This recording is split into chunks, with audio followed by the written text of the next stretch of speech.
Hello, everyone, and welcome to another episode of Asia Pickleball Insider. I am your host, Migo Claudio, and today we're going to be covering a few things. Of course, as you may have noticed, Rob is still not back with us yet. He's still recovering, so we're going to give him a few more weeks. But he'll be back soon enough, not just to the court, but also here on the podcast. So, our coverage for today is going to be just quickly recapping APP Malaysia, going over the upsets, what that says about the Asian scene, as well as some of the cool things that just happened. We're gonna recap the tournament that I directed over the weekend, the Toby's Valentine's tournament, Love on the Court, as well as preview some new news for PPA Hanoi coming up next month, as well as finally announcing PCL Philippines, which is gonna be happening next month. So lots to cover in this episode. So let's just get started. First things first in the APP.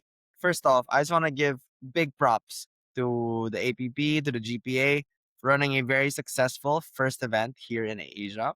They had a lot of pros come in from the States, a lot of local players as well. And there were some things that were expected, some things that weren't. And one of the more unexpected things, at least for me, was the men's singles. Of course, you have really strong APP singles players. You have Richard Lebanese, you have Riley DeHart, you have Ronan Cameron.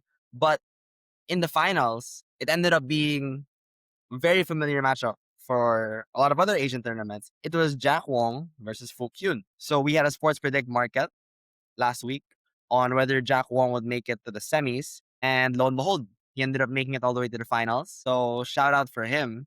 And he ended up facing off against Phuc Nguyen in a double Asia matchup. So it was a bit surprising to me to not see an APP player make it to the finals of men's singles. But it's something Rob has been saying for a while that when it comes to singles, at least, Asia is already up there with the top of the states. So it's really cool to see and really proud of our fellow Asians who are still not signed to either tour, actually, competing in these tournaments and being able to win. So big shout out both players who are just on their path. They didn't have easy brackets to get there. They had to take out Ryler DeHart, Ronan Cameron, Purple Jesus Manto, Richard Lebanese, and Jack Foster. So they had to go through all the APP players, but they ended up coming out on top. While on the other side of that, you have men's doubles, where you have the complete opposite story. You had top eight, literally all US pros. The best performing Asian teams that I saw was Arjun Singh and Phuc Nguyen, who made it to the round of 16. And my fellow Filipinos, my kababayans, Leander Lazaro and Ruben Gonzalez, who also made it to the round of 16. But no one made it higher than that. Who I thought were the favorites from Asia, that being Jack Wong and Harsh Mehta, ended up getting knocked out in the round of 32. That was a pretty big upset. So I guess that still goes to show that while singles, Asia's beginning to catch up. When it comes to men's doubles or gender doubles in general, the APP and the American players still have a really big advantage there. And part of that definitely comes down to how much they've been playing, like the experience. Singles is something that can kind of be figured out by just raw athleticism, shot quality. But the shot selection and the strategy that comes from men's doubles is something that can really only be learned with time. So, really big shout out to all the APP players for defending their titles, for doing strong, defending American pickleball, and honestly putting on a great show. Specifically, Ryan Fu, first tournament back since getting banned by the PPA, shows up, signs up with Jack Monroe, and I called it. I called it. There was a sports predict market last week on whether Jack Monroe and Ryan Fu would make it to the finals, which even Jack said, little ballsy, because everyone there is pretty tough.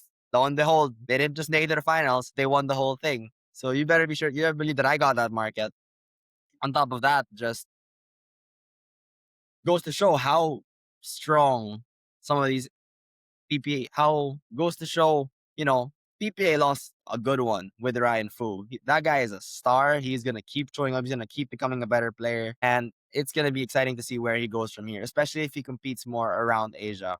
Then the next event would be women's doubles. And the women's doubles and women's singles did go kind of expected with the US pros kind of dominating that. But I do want to shout out, of course, the Ram Sports athletes. We have Yushe and Rose, who made it to the semis and then the facing off with each other in the battle for third. So shout out to both of them for putting on a good show. Nicola Schumann probably would have also made it too if she didn't have to go through the other Ram Sports. So either way, there were going to be multiple Ram Sports athletes in the semis of this event. And big shout out to them. So for those of you who don't know, Ram Sports, one of the sponsors of this podcast, is a incredible paddle company. They make very high quality paddles for much cheaper than a lot of brands.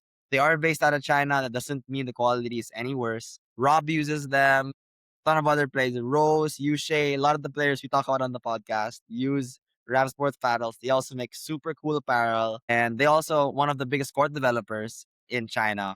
So if you want to check them out, you go to ramsports.com, or you can also use Rob20 on the store when you're purchasing a paddle to get 20% off. So going back from there, I want to recap Toby's Love on the Court, which is a tournament we directed over the weekend. And, took a few months off for tournament directing over the break, over Christmas, January. So this is my first tournament back after a few months. And I'd say it was a pretty relaxed tournament to direct.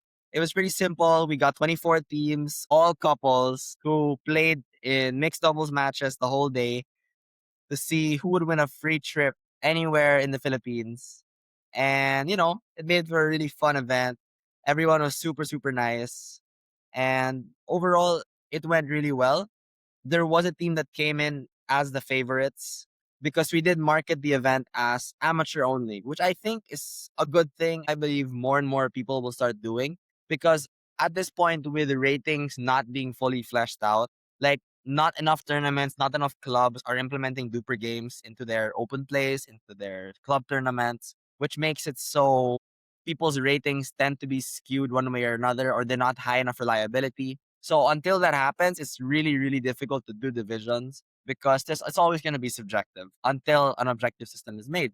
So what we did is we just did, hey, this tournament's for amateurs. It's chill. There's no prize money. So if you want to sign up, sign up. We did have to disallow a few pro players to sign up, even if they were signing up with beginner partners just to make it fair.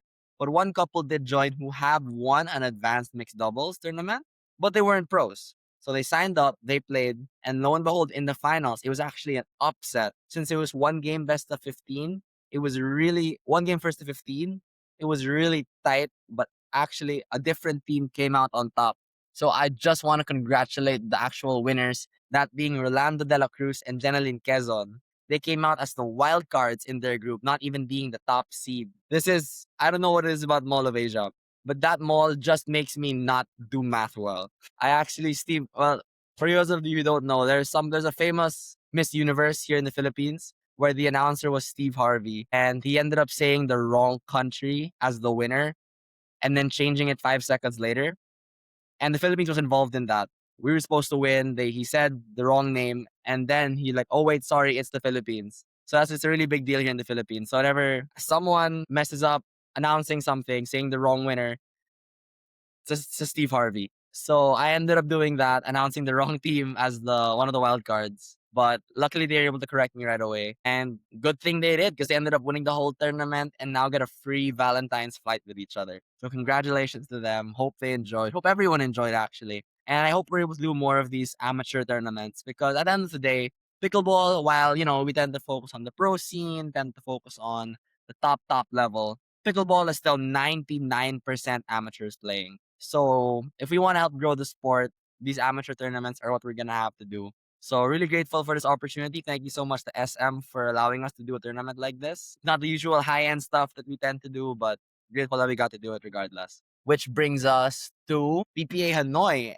And there's a surprise news there, as even though a lot of the players were already announced for PPA Hanoi, looks like there's a last minute sign up and it's Ben Johns. So I'm curious why he didn't sign up with the other pros, but it looks like we're gonna get the answer as to who Gabe Tardio is gonna partner with now going into this PPA Hanoi, unless he signed up already with a different partner, but I highly doubt that. So if they do partner together, we're gonna get to see the number one men's doubles team playing in Asia.